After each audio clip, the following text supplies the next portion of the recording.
We took it all. We brought them to our land. An endless night, ember hot and icy cold.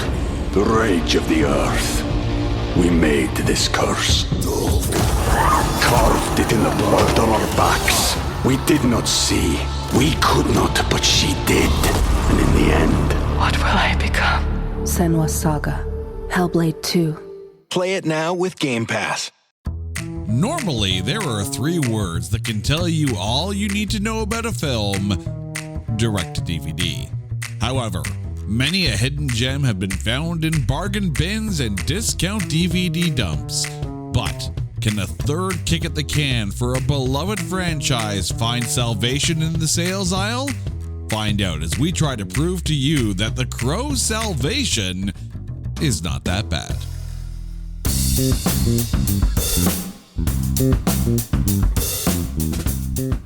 Welcome one and all to It's Not That Bad, the podcast that looks for A grades in B movies. And we are continuing our little trip through the Crow franchise as we get ready for this summer's release of the new Crow film starring Bill Skarsgård. Looking forward to that one.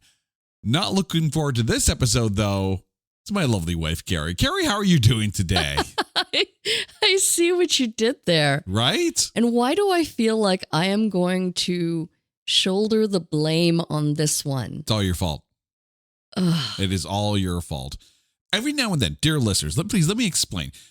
Every now and then, Carrie and I will sit down and we'll start doing our brainstorming sessions of episodes to prepare and what's to come and all that kind of stuff. And, we had seen the Crow trailer and we loved the original. And, Carrie said, well, why don't we do the other movies? Because I had told her that there were other sequels. And she's like, well, let's do them.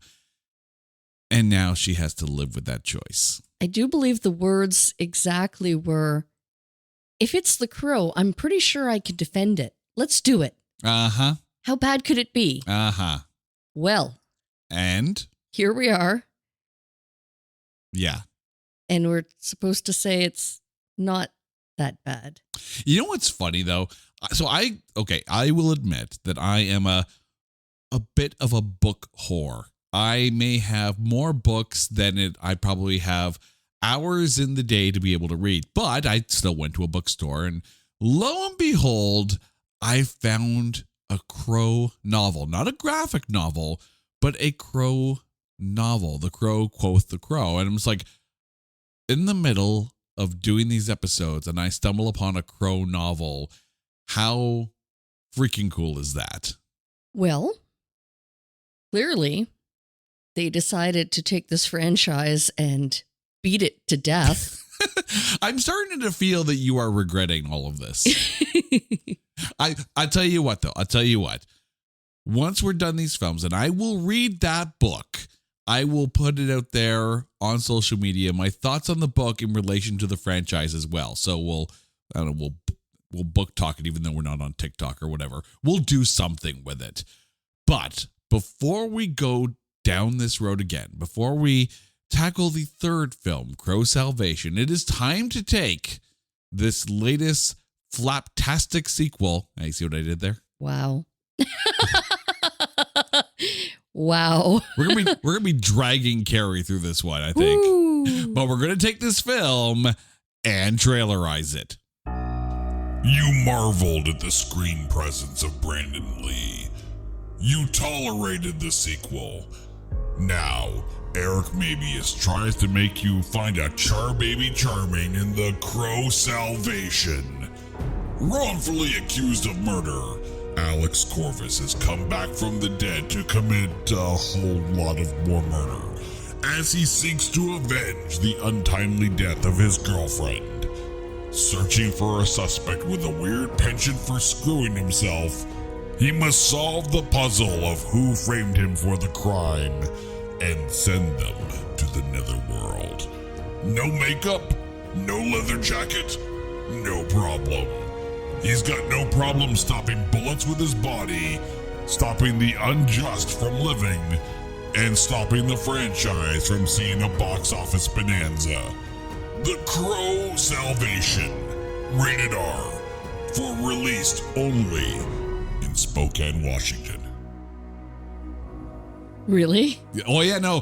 So let me explain. Before we even get into who is in this film, this was fascinating. Okay, so I did say direct to DVD in the intro, which is sort of true, but I'm going to get to the numbers right away because the film had a $10 million budget, but no box office, which is normal for a film released straight to DVD. But they released it in one theater in Spokane, Washington. They say it was a test screening. It didn't do well. It didn't see any other release in any theater around the world. One theater, Spokane, Washington. And what did they make off of it? It did not say. It did not say. $300. That would be generous, I think, at that point. But that's the thing. Like, apparently there was like no advertising at all for that release. So it's like, yeah, here we go. We're going to stick it in the middle of like, theater 10 of like a 9-theater cinema. It's like, we're just going to project it on the wall outside and see if anyone sticks around. That's probably how it feels like. Well, I'm sure the birds were interested because, there's a crow in it. So yeah, but maybe. They don't pay ticket prices. They just eat the leftover popcorn on the floor. Well, that's the thing. They were actually there for the popcorn. Yeah, they're the cleanup crew. As was I. I did this for the popcorn. That's literally it. It's like our kids, right? Honey, you want to come watch a bad film? No. I got popcorn. Okay. Okay, but I'm only sticking around till the popcorn's gone and then I'm out of here. This film clearly needed extra butter and the white cheddar powder on it. Ooh. But for the record, by the way, white cheddar powder, the greatest movie theater invention of all time. I still like garlic salt on my popcorn. I know, but you're you. Flavor. We took it all. We brought them to our land. An endless night, ember hot and icy cold. The rage of the earth. We made this curse. Carved it in the blood on our backs. We did not see. We could not, but she did. And in the end, What will I become? Senua's Saga. Hellblade 2. Play it now with Game Pass. All right, let's get into who is in this film. The movie stars Eric Mabius, Kirsten Dunst, William Atherton, Jodie Lynn O'Keefe, Grant Shaw, Fred Ward, David H. Stevens, Dale Midkiff, Bill Mondi, Walter Goggins, and Tim DeKay. It was directed by Bharat Nalluri, and I hope I got that name right. I think I did pretty good, but let me know if I didn't.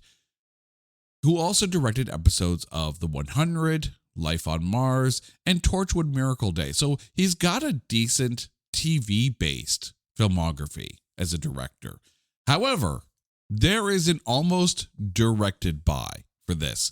Firstly, Alex de la Iglesia turned down directing the film, but originally this film was supposed to be directed by Rob Zombie. Yes. Oh my God. So I would have loved to have seen that. Here's the thing. Apparently, and again, this is all according to IMDb and Wikipedia. So we're not Hollywood execs. We're not the ones in the know. We are just idiots in basement with a microphone. But this is what I've researched here. So apparently he put together this script and the idea behind it was fascinating. It was this whole, like, a mother and her son were killed. And then like a year later, the son came back as the Crow, but didn't remember why he was killed or didn't remember his past. So then we pick his story up like 27 years later. So he's still the Crow, but he's become like a bounty hunter and it's a different kind of story. And the studio's like, yeah, no, just no. So they went with this? They went with this. Ooh. Which apparently the studio, and again, this is according to IMDb, apparently they were like, after they saw, I think it was like, I Know What You Did Last Summer, and saw the success of that, they're like, yeah, we should like turn this film into like a teen slasher flick. And Zombie's like, I'm out. Oh, you know what? I think you literally just summarized this movie perfectly. Kind of. Like, don't, don't do drugs, don't have sex in the car. No, I mean, it wasn't even like that. It wasn't even No. that good. That would at least, that would at least have purpose. The film was written by Chip Johansson, who has also written episodes for Homeland, 24, Dexter, Dark Angel, and Empire. So a decent writing filmography there. But the reason why we are here, and not because Carrie came up with a quote unquote good idea, are the critics. Over at Rotten Tomatoes, this film has an audience score of 43% and a tomatometer of 18%. Now, last week, we did an episode on the Crow City of Angels. This film, in both categories, has a slightly higher rating than City of Angels. So before we get into the breakdown here, Carrie, I'm going to ask you, of the two sequels, I mean, obviously nothing's going to compare to the Brandon Lee Crow. That is untouchable. We all agree that that is a gem of a film. Between so far, because neither of us has seen Wicked Prayer yet. That's next week. But City of Angels and Salvation, if you, gun to your head, have to decide to watch one of those two films, which one would you pick? Hold on now. You're telling me that Salvation Has a higher Did- rating. better Yes. than City of Angels? Yes. How? I'm taking it you like City of Angels better. Yeah, because at least it had a cohesive storyline that wasn't like really okay, so really they're just conveniently trying to tie it up now, and okay, now, Kirsten Dunst is gonna, decide to forgive and change and now it's Dad's fault. Really? See, you know what's I think I literally just summarized the movie. Friends, save yourself. Just listen to my very sad, confused summary and leave it at that. This is going to be interesting because if you listen to the last episode we did on the Crow City of Angels, Carrie didn't mind that film. I really liked it in And comparison. I couldn't get past the Crow Swarm. Hmm. Here, I'm actually telling you, I think I liked Salvation better from a story perspective than I did City of Angels. Are you kidding me right now? I am not kidding you. Really? Okay. What? Oh, this is going to be good. Oh, This is Oh going my to God. be good. that's it. Let's figure this one out here. That's it. Boxing gloves are on. Sleeves are rolled up. Jersey pop and Someone's going to get their ass kicked. Doo-dah, doo-dah. It is go time. wow. It's go time at Crow time. So let's figure this one out. Eric Mabius as Alex Corvus / The Crow. Your thoughts? Horrible. Like, really horrible. You could literally see where the makeup artist put like the grid on his face. Like, okay, well, the eye lines have to go here. And then he had that Joker smile. And it was like, okay, really? Really? He literally looks like, I don't know, any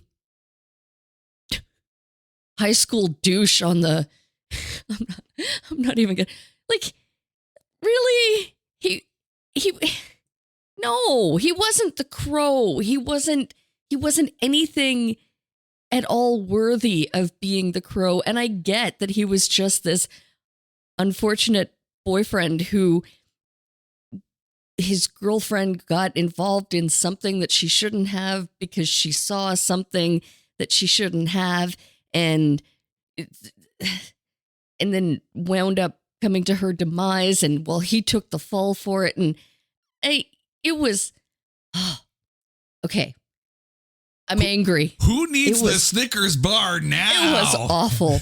Okay. It was awful. Here's the thing. I will agree with you that Eric Mabius might be one of the weakest parts of this film, which is not a good idea when he's the title character of the film. I'll give you that. Because there were times, right? And we know this, and we talked about this a little bit last episode.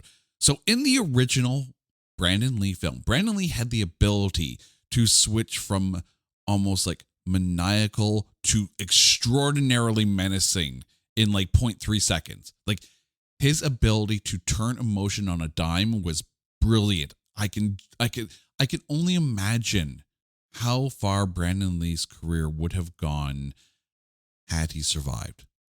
It would have been amazing. It would have been phenomenal to watch.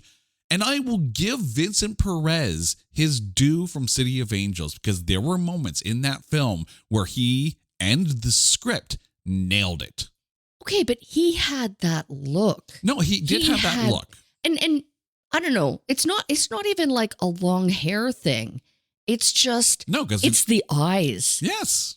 Like I said, in this one, you could literally put any actor in this role. Yeah. I mean, I found it almost comical, okay, that just because he's got a little bit of scar tissue going on that happens to be in the shape of the Crow makeup, which I don't know what the inside of that mask looks like from the electrocution, but there were moments in this where the script, the words on the page, felt like they were a Crow script.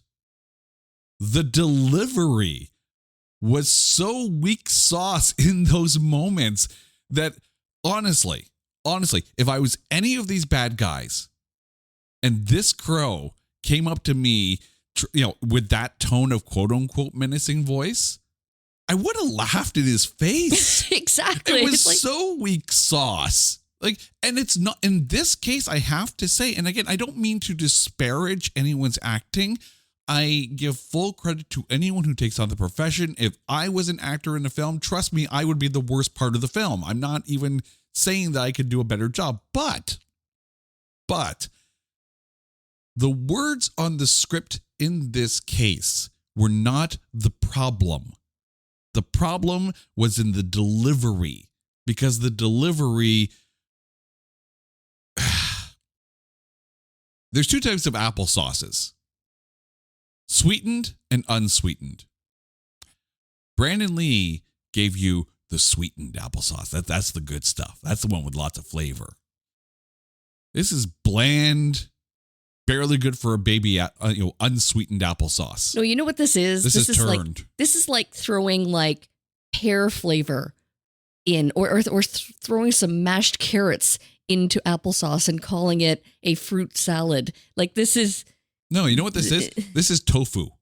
Oh, I like tofu. I know. I do like tofu. As a food. Don't insult tofu. I have many things to say about tofu. No, this.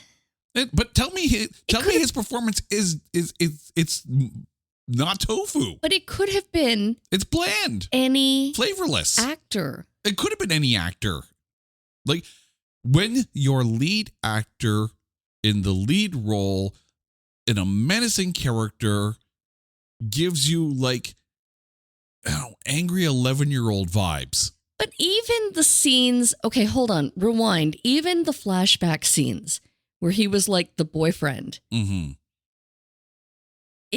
There were times where I would see the dynamic between he and his girlfriend, Lauren, yeah. Lauren, and I'm just like, oh, come on, lady. What do you see in him? Like, Yeah. really? Why him? He just seemed douchey. Yeah. I think this film would have gotten a much better reception had it been someone other than Eric Mabius in the role of the Crow, because there are good parts to this film. I will give you that. Here's the thing. Let's talk about the character. Let's get away from the performance for a second. Okay. The second film, City of Angels, was so closely tied to the first one that all you could do was compare it to the Brandon Lee. Here, it's a different take. He wasn't directly killed by the people. So this is very much an avenging tale for the Crow. But the thing is, he doesn't necessarily know who, quote unquote, the killers are. Like, not his killers, but obviously the killers of Lauren. So he has to find out who the killers are. And from that aspect, I found that fascinating. I think this is why I liked this film better than City of Angels, because City of Angels felt like a paint by numbers thing. Like, let's just take the first Crow, change the names to protect the innocent, and then pump the same script out again. Here, there was at least something different. It served me something new, yet still in the world. Okay. However, if you want to talk about the world of The Crow, Yes. City of Angels had that gritty, almost like society gone so far to drugs and filth and scum and gangs. It looked like a discount Wasp or Helix music video. Okay, but this new take on The Crow, and I can even get behind the concept as a standalone, and okay, so this unfortunate man had his love taken away.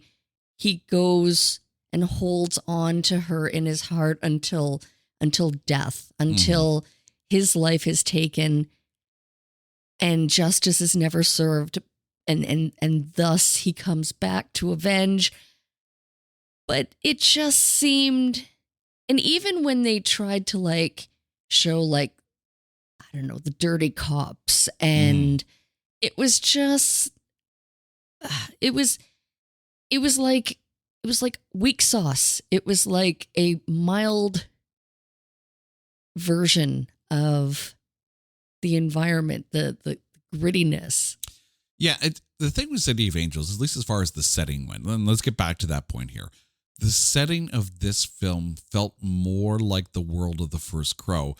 Yes, admittedly, they possibly took some of those flying city shots and just put a weird crow's eye effect on it. So maybe that's part of it, and maybe it's because the other thing too. Yes, they're bad guys, but they're corrupt cops. So really, he's looking for people who are tasked to serve and protect, right? So there's a they're not necessarily gangsters per se. They're just dirty cops. So it's at least different than the other two films. So I think that's kind of why I was more intrigued, because I'm like, okay, they're trying something new, even though it kind of feels like a pseudo spec script for like a discount horror film. They're like, well, let's just take this script and I don't know, paint his face a little bit more like a crow, and then you have a very similar story. I get that, but at least it doesn't feel like a paint by numbers. Okay, and in fairness, I think had we seen the Rob Zombie version, directed version of this story, I think it would have been tenfold better. Oh yeah, I mean, Rob Zombie is a phenomenal director, like bar none. And I said this last episode, I think his Halloween films are great. And of course, you got House of a Thousand Corpses and The Devil's Rejects. And yes, I think he would have done a very good job with this, even though it wasn't the script that he had pitched and they waffled on apparently way too long for his liking. But when you're trying to continue a franchise like this, which is really, it lends itself to anthology. Right? It lends itself to, it's a world, this thing happens when people die unjustly and they come back and avenge the deaths of them and their loved ones. These things happen. Okay, I get it. So you have to tell new stories. And I like the fact, and this is what had been one of the biggest knocks on the Star Wars franchise since Disney took over, in that every single story in the movies revolves around a Skywalker somehow, right? Okay, I get it. There are more people out there in the world that don't have the last name Skywalker. And I think that was what made the Andor series very, very different from everything else that had happened to that point in Star Wars in the Disney umbrella. Because with Andor, you literally had a Star Wars property without a single Jedi. I think that's the first time that, no, it is. It's the first time that has happened, period. Like, at least, with the Book of Boba Fett even, you still had Din Djarin with the Darksaber, right? And of course, Ahsoka showed up in season 2 of The Mandalorian. And of course, you got frickin' Baby Yoda through the whole thing, right? So the Force is all there. Andor, not a single Jedi anywhere. And it was fascinating. It was really cool. Here, we are past the Eric Draven storyline and all the characters involved in it. Did they make reference to, I'd heard about this? Like, yeah. Okay, the world exists. You know, the idea of the Crow is known through almost myth and lore. Like, yeah, I heard this. I didn't know if it was just some kind of boogeyman tale kind of thing. But yeah, I get it. The story's different. They tried something new. And that should be commended.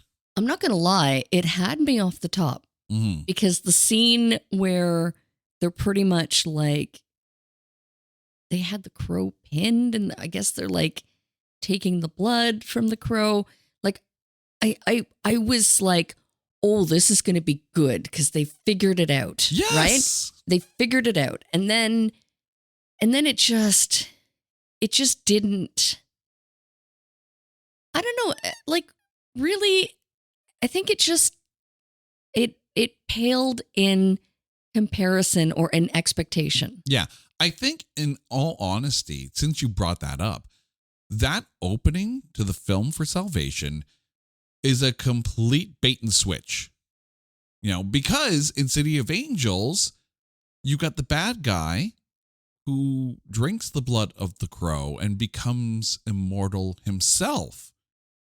So to start Salvation like that, and then to completely go a different direction, like, oh,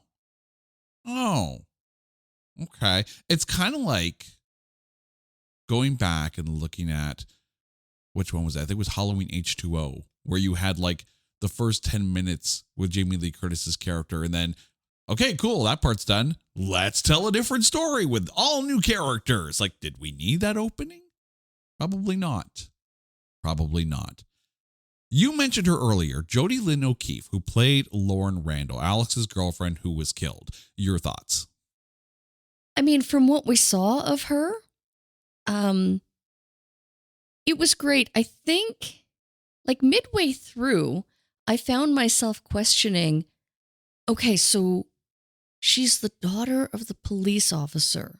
No. No? She is the sister of Aaron, which means she's the daughter of the guy who is in cahoots with the cops. Okay. For some reason, I thought the father was a dirty cop. No, he's just in cahoots with them. So, and that's the part I had real trouble like wrapping my head around, is he had to have known. He had to have known the truth, yet he still let this guy hang for a crime he didn't commit. Like, that's just, it was so, it was so frustrating. Okay. This, with Jodie Lynn O'Keefe as Lauren Randall, and the flashbacks that we saw of her and Alex, and I know you're not a big fan of Alex in this, but bear with me here. One of our biggest complaints about City of Angels was that there was no backstory or rhyme or reason to why the Crow and his son were murdered. It was just like, boom, there's a dead guy popping out of the water, and Mia Kirshner's going to paint stuff on his face, and then he's going to go kill people, right? They kind of like leapfrogged and speed run the story, or they're like, screw a backstory. We'll just going to paint some guy in white makeup.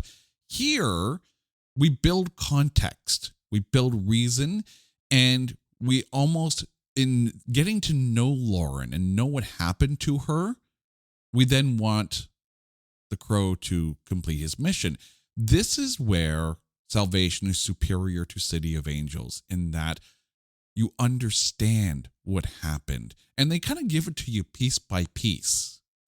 We know she was attacked and, attempted rape, and she did fight back and all that. And then you see what led to that. And they kind of give you that little bit piece by piece by piece as Alex is figuring out who to kill and discovering the truth along the way.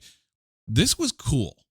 This was a smart aspect of the story writing for Salvation in that give us a little bit here and there as the Crow is figuring it out. Because in the first film, Eric Draven knew who killed them because he was the one who was killed by them, right? Same thing with Vincent Perez's character in City of Angels. He was killed by these people, so he knew who killed them.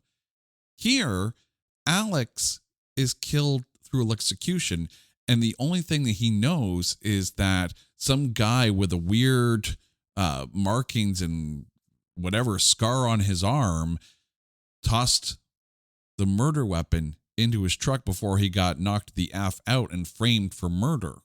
So now he's got to figure out his own murder at the same time as figure out who killed Lauren so he knows who to kill. That part was smart. And I think City of Angels would have done better had they given us a bit more backstory, right? Because it felt so random at that point. Here, it was targeted and needed avenging. And I think Jodie Lynn O'Keefe did a really good job in those scenes. I agree. I mean, it was one of those things where I found myself wondering, so she came across information. Yeah. So she stumbled across like the money being doled out and whatnot upstairs in this club that, her father is a part owner of, and the dirty cops are running it as some kind of weird screwed up business. But yeah, go on. But it almost seemed like in the car, she's using it as an argument with her boyfriend. Like, why? Oh, no. It's not that she's using it as an argument. Here's the thing. She knows that her dad is in dirty, right? She knows that he's, involved in shady-ish. And she knows that if she tells Alex, then she directly puts Alex in danger because then he knows and he might try to do something about it or try to protect her. And he already knows that the father doesn't approve of him in the first place. Fair, but I don't know. It was almost like a catalyst of an argument that didn't need to be. It wasn't flushed out, but I understood what was going on in a weird kind of way. Like they didn't spoon feed it to us. Mm-hmm. Which was smart. Yeah, I think so. Like you don't have to put in subtitles the plot as it goes on, like it's descriptive video. Sometimes you do, but in this case, I don't think you did. Kirsten Dunst, who played Erin Randall, so the younger sister of Lauren. I really liked her character. I liked her character development. I liked the turnaround. I think she played it well. Yeah. Yeah. I mean, let me put this film into perspective here. This is a couple of years before she stars as Mary Jane Watson in Spider-Man with Tobey Maguire, but it's shortly after her role in The Virgin Suicide. So already Kirsten Dunst has shown that she's got range. She's a good actress. And in this, I mean, did the script give her too much to work with? No, but there was that scene where the Crow shows her the memories that he has acquired through, like that's the thing. The Crow touches something and there's this almost emotional connection to it from the deceased if he's trying to avenge them. So he shows her what happened and what he's gathered as far as the information goes, because she's been blaming herself because she was the one that told the cops this is kind of where she goes to hang out. So realizing that the cops were dirty now because she'd been blaming herself. So, so Alex is trying to get her to forgive herself as well. Also, the fact that she doesn't recognize Alex as the Crow, like, didn't change that much. Still pretty much looks the same. Like, other people seem to be picking it up. Like, I understand, like, with the whole face paint and whatnot, or if his hair had grown out or whatever, like, I would have understood that completely. But he looks the damn same. Yeah. So, I mean, that's script. That's bad script. Like, just, it's whatever. But. Well, and that was a huge problem that I had. I'm like, okay, clearly you have to have known you were at his demise. Yeah. Like, he looks exactly the same.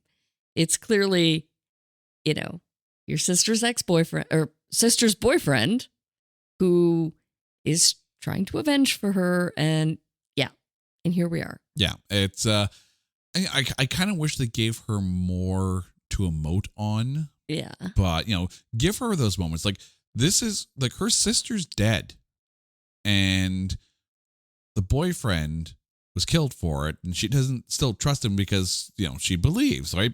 He was sentenced to death, so therefore it must have been him. So she should be mad, especially too if the father didn't approve. Maybe she didn't approve either. Like, a little more backstory and a little bit more connection between Aaron and Alex, I think, would have, because once she realizes it's him, right?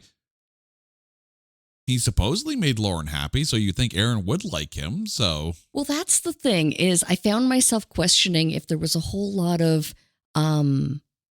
like trying to be the good daughter or a whole lot of brainwashing, because clearly, right, she had to have known that her sister was in love with this kid, yeah.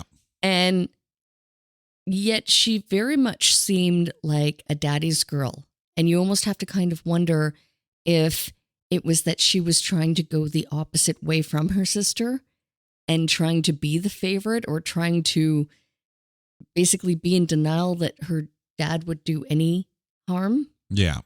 I will say that, if you're dealing with playing with someone who's still coping with grief and whatnot, and Kirsten Dunst has proved that recently, of course, in Civil War, because she basically played someone who had felt like it kind of gave up on life and was just kind of going through the motions and doing all these stories in the middle of this Civil War.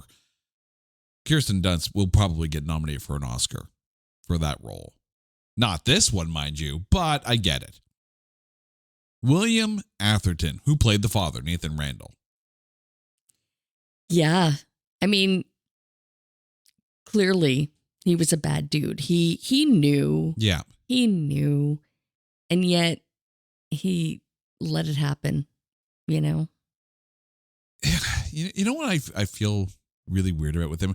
First of all, it's hard for me to take a look at William Atherton and see him in anything other than some of his other roles, like even in Ghostbusters.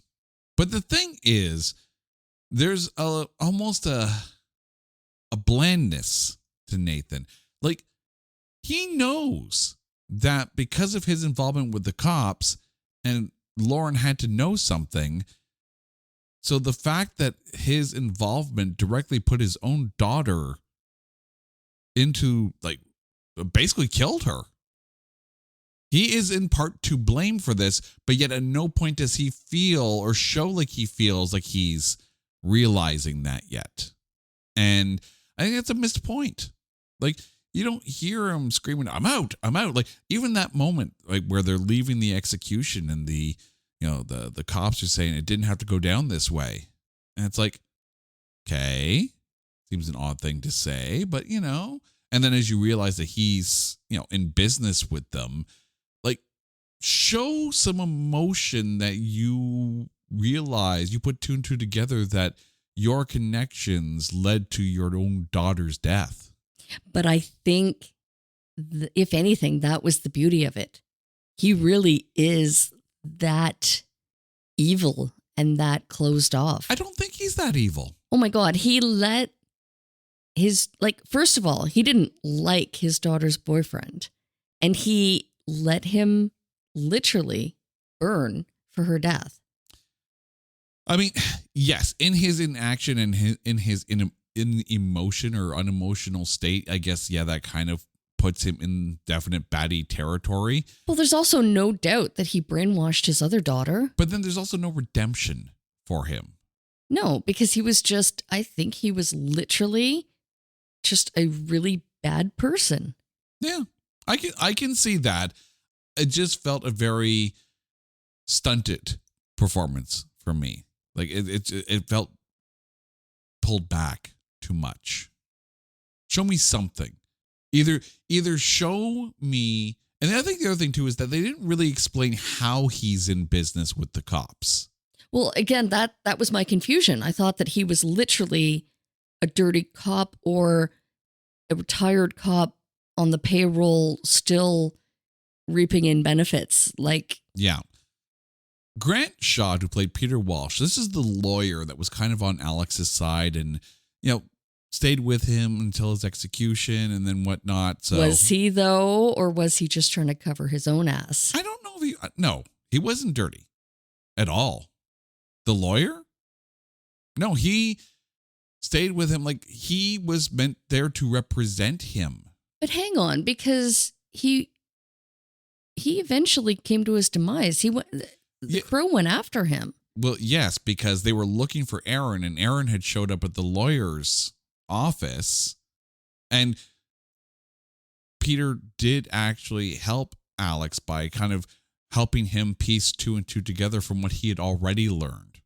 But I thought that was out of his own guilt. I don't think it was out of guilt. I think it was more out of, if you want to equate guilt to not being able to put the pieces together before Alex was killed, okay, so maybe there's a little bit of guilt there, but he's not involved with the cops, and that's why he was, offed so easily. Like, they were looking to take Aaron to kind of pull out the crow to kind of lure him in. Peter was just collateral damage at that point. So he never had that knowledge prior to. No. He had done some research into some of these business dealings, and he knew where to look to find the connections. So that helped Alex. So Peter was actually on Alex's side. He was a little too late, though. Oh, he was very much a little too late. But the thing is, I think he does a decent job. But again, this kind of parallels the Sarah role from the first 2 films, in that the Crow always has that kind of ally on their side. And in this case, it was a lawyer who, even though he couldn't save him from execution, he never, I guess, got the vibe that he was dealing with the person who killed Lauren. He always, I guess, knew deep in his heart that Alex was innocent, but couldn't prove it. That's the problem. Not a very good lawyer, then. No, not a very good lawyer. But but your thoughts on his performance, Grant Shaw's performance as Peter? Yeah, you know what? I thought he was great. I honestly thought that, I thought that he had some previous knowledge. He just was a little slow. Mm-hmm. Okay, I need to put this out right now. We mentioned this with City of Angels, is that the baddies, aside from like the main bad guy and aside from Iggy Pop in City of Angels, the rest of them were kind of paint by numbers, like, oh, you do this, you're bad, and then you get killed, and we don't really have time to develop it. With the cops, for the most part, it kind of feels the same way. Like, they're there, they didn't directly kill Alex, but they did kill Lauren, but there's not much to differentiate them from each other. Oh my God. Like, when that first cop came to his demise, I was like, oh, good. Because he was awful. But there's the thing. We see, and that was Philip Dutton, as played by Bill Monty. This is the guy who pulled the 2 girls over and was about to, basically rape them. He didn't seem like a cop at that point. No, he wasn't. I think for sure, if I ever get pulled over by some scuzzbag like that, I am rolling up the window and getting the crap out of there. Yeah. Like, but that's no. This felt like a Crow kill. Yeah. Like this truly did feel like a Crow kill. And that's the thing, too. It's the same theory as horror films, right? You take a look at a Friday the 13th film or a Nightmare on Elm Street film, and it's not necessarily about the victim. It's about the kill. How good or how creative was the kill in relation to how it's done? Like, when we watched Jason X, which, that was a fun one. But, like, there were some really good Jason kills in that one. Like, you can sit there and say, yeah, I have no idea about your character, but you died really well. I feel very Klingon in saying that. You fought well. You had a good death. But you died with honor. You died with honor. But here, none of the bad guys die with honor in this one, but Philip Dutton had a very good Crow death because it showed that with evil deeds come evil consequences, if you will. And the Crow just happens to be the one to deliver that. Bill Monty playing that guy, Philip Dutton, he did bring the skis in that role for sure. He did. But the rest of them, though, okay, and I'm just gonna speed run through these names because holy crap, like you could have just put Cop 1, Cop 2, Cop 3, Cop 4. Dale Midkiff as Dale Ehrlich, he was the guy that was killed when the Crow like got his car and he crashed the car. And then you've got Tim DeKay, who played Martin Toomey. He was the one that was killed because he shot the gun in the room that was already filled with gas. Bill McCarty as Detective Madden. Like these are disposable characters. And yes, the Crow does dispose of them. But there was one cop out of all of the dirty cops that really kind of stood out to me as actually knowing what the hell was going on. And that's Walter Goggins, who played Stan Roberts. Now, this is the guy who, as he comes across the list that has the cops' names on it, he's the one who realizes that his name is next on it. And he actually acts scared. Like, he's actually responding to the moment and the crisis that he finds himself in. Walter Goggins actually added character to his character. And maybe it's because, as far as Walter Goggins goes, you know, he's in the Fallout series recently, so there's a little bit of face recognition at this point in time. But like, if you found your name on a list at a crime scene where someone just bought it and you see your name next on the list, you'd freak the F out, wouldn't you? Time to leave town. Which, can we bring this up for a second here? How does no one leave town if they realize that they're next to be killed by some guy with creepy face paint? Like, this to me, and going back to the first film, this is like Skank at that point, right? Skank knew what was coming because he saw T-Bird get taken away, get driven away, right? Even though he tried to chase and whatnot in the little hatchback Yugo car that he carjacked, like, Skank knew that death was coming for him and felt it. And you saw that he felt it. Here, Roberts, as played by Walter Goggins, knew that death was coming for him. And he was genuinely scared. And that's good. Like, that's actually a good aspect to his character. But the rest of them, for the most part, disposable. Kelly Herron, who played the secretary to the police chief. This is the blonde girl, works as the secretary, and is also apparently as super murdery and tortury as the police chief is. Yeah, I mean, if anything, it helped reiterate just how dirty these cops were. I'm going to read exactly what I wrote down on my notes here for this. We did not need this character. Let me explain to your listeners. And I'm sorry, I probably should have said spoilers like a mofo at the beginning of the show, because we've already told you what to expect and what's in this film. So maybe we're a public service announcement at this point. You don't have to watch it. We did it for you. But you've got Fred Ward to play Captain Book, and he was the mastermind behind it all. By the way, he's the guy with the scars, which apparently this scar is basically him putting screws into his arms in almost like a chevron kind of thing. Like they were like almost like police rankings at that point. But even though he's kind of like the crime lord, dirty cop, head of it, of all the dirty stuff, he's got a secret murder room connected to his main office. And I'm like, what? Did we need this? No, we didn't. And then his secretary is just as sadistic as he is in this little murder room. I'm like, why?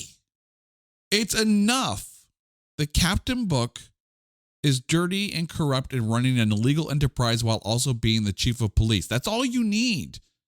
You don't need him with a secret murder room with hacked up bodies and weird occult things in there, and his secretary being like, just as crazy. Well, if anything, it definitely solidifies just how seedy the police chief is, like how incredibly dirty a person of power. But it felt forced. It felt shoehorned in. It's like, ooh, we have a Gothic Crow film. Well, someone's got to be kind of occulty. Like, no, it doesn't. But it also helped because of the whole finding out of the power of the Crow's blood. So, But they'd already established that they had heard something about this before. So if this is kind of like, even if it's the same city as the first film, right? That would explain why the cops kind of knew about it, right? And had heard stories about this guy with the painted face, right? We don't need the murder. Like, yes, in the first film, you had Beiling's character who was like the sister to Top Dollar, but also very like, you know, digging the eyes out of the people and burning them up and, you know, smelling the fumes from the eyes. And then of course you got the second one with City of Angels, and you have Sybil, which is like the seer that helps Judah. And now you got the secretary. Like, if your character isn't important enough to have a name, you are not needed. You should have no lines at that point. Kelly Herron, and again, nothing against her, nothing against her performance in this character, but the character was not freaking needed. You did not need to draw that parallel to the first two Crow films. Fred Ward is enough as it is. Also, Fred Ward as Captain Book, as the big bad, the guy with the scar, the one who like showed his scar as Alex was about to be fried. Your thoughts? yeah, I think I was just silently applauding at the end of the movie when he finally got his comeuppance. Like, Yeah. that was, yeah. I mean, again, it had an interesting take in that those who are supposed to protect and defend were actually the problem. And I will say too, like, I get the idea that, you know, sewing the lips shut of Aaron, like that's straight out of Strangeland that came out 2 years prior, which was written and directed by Dee Snider. Yeah, but that was dark. That's when it took a dark turn. But that's the thing. It didn't need to take that dark turn. It didn't at all. It's almost like they're like, okay, we're not horror-y or gothic enough. We need to up things. Also, I have to say this because I was thinking about this, you know, as I was watching the film, because I'd like to draw parallels to other films that I know or other people might know. This whole looking for the man with the scar, right? Which, yes, okay, it's the story that he told, and they're like, there's no one's got this scar. No one's got this scar. Did it not feel a little bit like The Princess Bride with Wesley looking for the six-fingered man? Okay, but all I can say is how completely inept is the police force if their own captain has a scar on his arm in the same formation that you have the accused, like, saying, Well, he had a clearly, scar. The force is dirty because, like, look how many cops came to shoot down Alex, and it's like, did no one question why 20 cops are needed to bring down one guy who's coming? Like, the whole force is dirty. Plus, the other thing too, and I have to say this: the scar is made by sticking the screws in the arm, kind of thing. Like, why? It's never explained. Why? I don't understand why. It's like macabre for being macabre's sake, right? You could have just had him as having a scar on the arm or a tattoo or something. It didn't need to be self-mutilation from the cop because it's like, why? It's like they're like, no. We gotta make him even more messed up. This is a Crow film. It's gotta be messed up. No, it doesn't. but that just made him so dark and brooding. No, it didn't. No, it didn't. It added aspects to the character that didn't need to be there, right? Occam's razor. Sometimes the simplest solution is the right one. This is not the right solution, sticking screws in the arms. I need to point this out because when it comes to the Crow franchise films, soundtrack plays a major part. We talked about it in past episodes where The Crow is one of the best soundtracks of all time.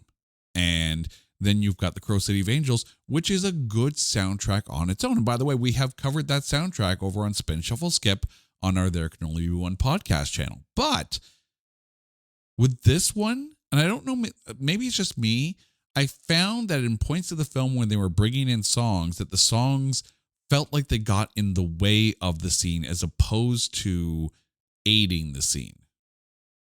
I can see that they tried, though. Mhm. They were trying to honor the franchise, and I don't know, it fell flat. I mean, although I did note that the score, the use of the orchestra like tunes, it kind of it I don't know, I didn't hate it. No, I didn't hate it. no, the score itself was good. And by the way, this was the first Crow film not to be scored by Graham Revell. In this case, it was Marco Beltrami who did the scoring on that one.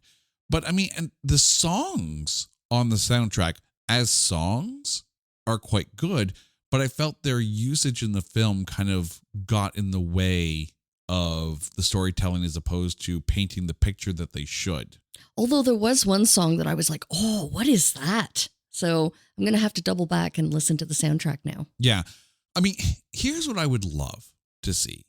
And maybe it's probably not going to happen with the Bill Skarsgård Crow film, but if there is ever another Crow film afterwards, here's what I want to see.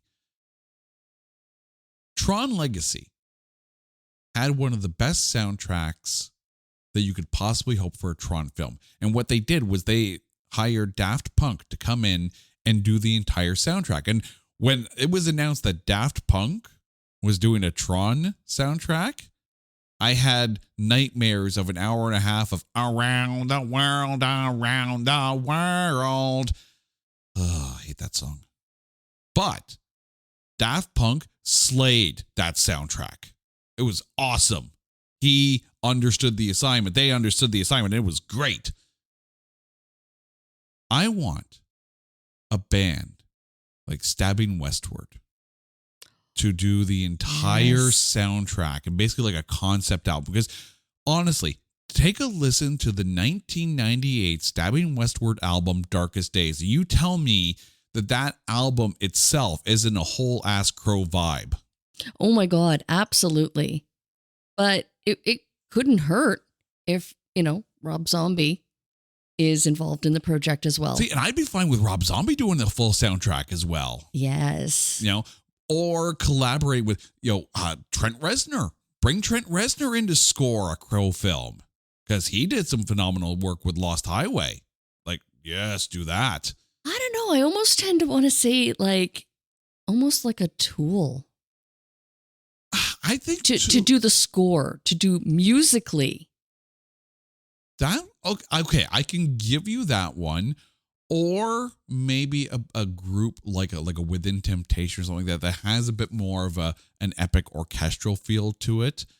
But no, I could see like Tool doing it instrumentally. I could see Stabbing Westward, absolutely. Like Stabbing Westward to me would be the perfect choice to do a Crow entire soundtrack album by themselves. That would be phenomenal. And if anyone is listening to this episode who happens to be in a position to make decisions for future Crow films, you're welcome. Please make it work. Make it happen. I will accept payment in copies of that CD. That's all I need, because that would be phenomenal, because Stabbing Westward are freaking phenomenal. There is a bucket list band right there. Absolutely. Oh, we came so close, didn't we? So close. All right. We have come to the end. So, Carrie, it is time. Who is your MVP of the Crow Salvation?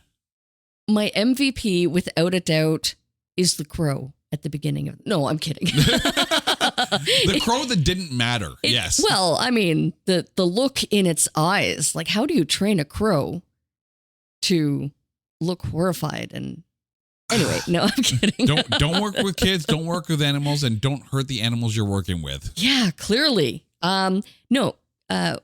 Without a doubt, my MVP of this movie, of which I have to thank you. First of all, I'm just going to put it out there that you may be right. You had some really good points and made me kind of Reevaluate. step back and reevaluate my absolute detest of this movie, because going into this, I was like, what have I done? And I really couldn't. I think maybe it's me. I'm going to take ownership of this, and I'm going to say that maybe I didn't want to break away from everything that is The Crow. The darkness, the seediness, the It's hard, yeah. the gang, the drugs, just a bunch of people that you really don't want to like, right? So your MVP and it makes is it me? easier. No. No. No. I tried. Yeah. But with that said, I do see this movie in a different light. I disagree wholeheartedly with the acting of The Crow, and I'm so sorry, but that's not going to change. But story-wise, I'm stalling at this point, You but are. I think that Kirsten Dunst was probably the best performance of all of the actors. Again, just because she had that pure detest of, you killed my sister, you're a horrible person, and then the fact that she didn't recognize her sister's ex or boyfriend was a little bit questionable. But then the turnaround, I think if anything, that scene where she's very much on board and she's the one that pulls the switch. Oh, you are so dead. Oh yeah. Yes. Like it was, that was incredibly played. So kudos to Kirsten Dunst. Kirsten Dunst was on my short list as far as MVPs, but I'm going to actually give my MVP to Jodie Lynn O'Keefe, who played her sister Lauren. Look, I'm going to say something that might actually be controversial when it comes to Crow films.